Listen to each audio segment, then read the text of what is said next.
Hi everyone, welcome back to the channel.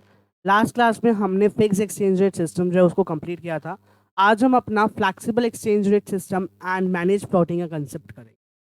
तो जो flexible exchange rate system है वो क्या कहता है कि ये जो रेट है उसको हम एक ऐसा सिस्टम था जिसमें एक्सचेंज रेट को हम डिटरमाइन करते थे by the market forces of demand and supply of different currencies in the foreign exchange rate market. ठीक है, यहाँ पे कोई भी गवर्नमेंट का इंटरवेंशन नहीं हुआ करता था। जो वैल्यू हुआ करती थी करेंसी को उसको अलाउ किया जाता कि वो फ्लक्चुएट करे फ्रीली।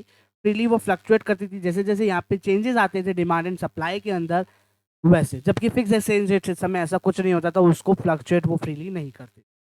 ठीक है, इसको जो है हम फ्लोटिंग एक्सचेंज रेट सिस्टम भी कहते हैं और फ्री एक्सचेंज रेट सिस्टम भी कहते हैं।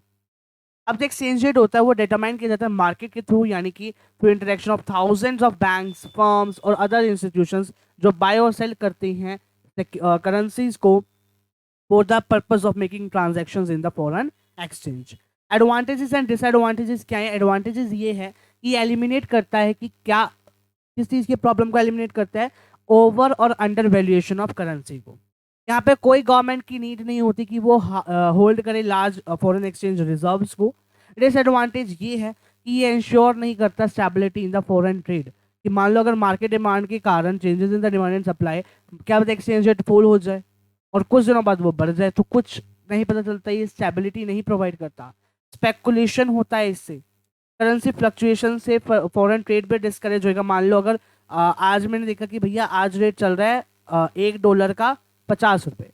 कल मैंने सोचा कि ठीक है भाई 50 रुपये चल रहा है, मैं मेरे पास अभी पैसे नहीं, कल मैं उसको खरीद लूंगा। ठीक है, कल मैं उसे फॉरेन करेंसी जो है वो ले लूंगा। लेकिन अगले दिन उठ के देखता हूँ कि 70 रुपये हो गया भैया, डिस्करेज हो गए कि नहीं करना भैया फॉरेन ट्रेड अब।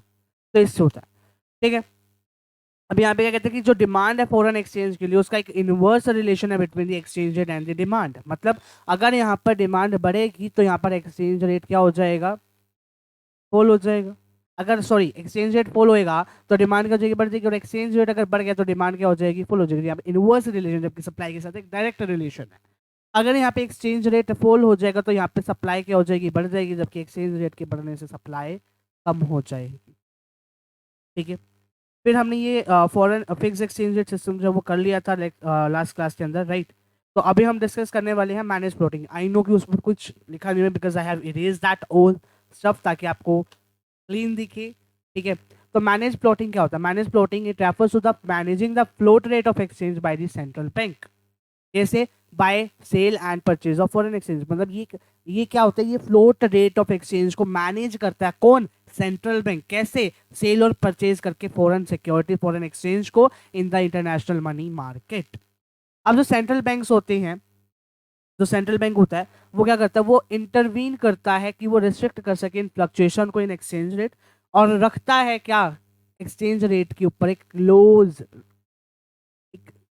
रेट जो है वो रखता है to the desire target value कि भैया ये वैल्यू होते हैं हमने ये खरीद लेना है। ये एक्सचेंज जो एक्सचेंज रेट्स करने हैं वो उसमें कर लेता है। ठीक है, इस सिस्टम को हम डर्टी या मैनिपुलेशन फ्लोटिंग भी कहते हैं। पेपर में यहाँ से पूछ सकता है which system is known as dirty floating, तो आप लिखेंगे मैनेज फ्लोटिंग। ठीक है, डर्टी फ्लोटिंग। ठीक है, it is a mixture of fix and flexible exchange होते हैं। फिक्स सिस्टम और फ्लेक्सिबल एक्सचेंज सिस्टम का क्या है? मिक्सचर है। अब एक एग्जांपल देखते हैं, उसके बाद हम अपनी क्लास को एंड करेंगे। क्या कहता है कि इंडिया जो है, इंडिया के मान लो इंडिया जो है उसके पास मैनेज फ्लोटिंग रेट सिस्टम है, और इंडिया के जो central bank that is RBI, उसको वो चाहता है कि वो वैल्यू रखे रुपीज क्लोज टू ₹70 पर $। फर्दर एज्यूम करो कि आरबीआई रेडी हो जाती है कि टॉलरेट करने के लिए small fluctuation in the exchange rate system from like 69.75 या 70.25।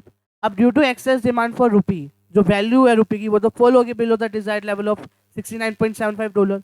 तो आरबीआई क्या करेगा कि वो स्टार्ट कर देगा इंक्रीज करना supply of rupee by selling rupee for $, और एक्वायर कर लेगा होल्डिंग्स ऑफ दी $। लेकिन अगर यहाँ पे एक्सेस सप्लाई हो जाए रिसोर्स रुपी की, तो वो क्या कर देगा? यानी रुपी जो है वो अब बढ़ गया, उस डिजायर्ड लेवल से ऊपर हो गया, है ना। तो आरबीआई क्या कर देगी? इंक्रीज कर देगी डिमांड को। अब क्या कर देगी? डिमांड बढ़ा देगी by exchanging the dollars for rupees, और क्या कर देगी? होल्डिंग्स जो है उसको हटा देगी। पहले एक्वायर कर दी, जब यहाँ पे एक्सेस डिमांड था, जब एक्सेस सप्लाई हो जाएगी तो वो हटा देगी, और जो होल्डिंग्स है उनको रन डाउन कर देगी। ठीक है, नेक्स्ट क्लास के अंदर हम कंसेप्ट नंबर 3 करेंगे which is determination of exchange rate system. Determination कैसे करेंगे हम, एक्सचेंज रेट का एकदम फॉरेन एक्सचेंज रेट कैसे डिटरमाइन करेंगे उसको हम स्टडी करेंगे नेक्स्ट क्लास के अंदर। अगर आपको ये वीडियो अच्छी लगी तो लाइक करिएगा, चैनल पर सब्सक्राइब करिएगा। मिलते हैं आपसे नेक्स्ट, तब तक के लिए bye. Thanks for watching this video everybody.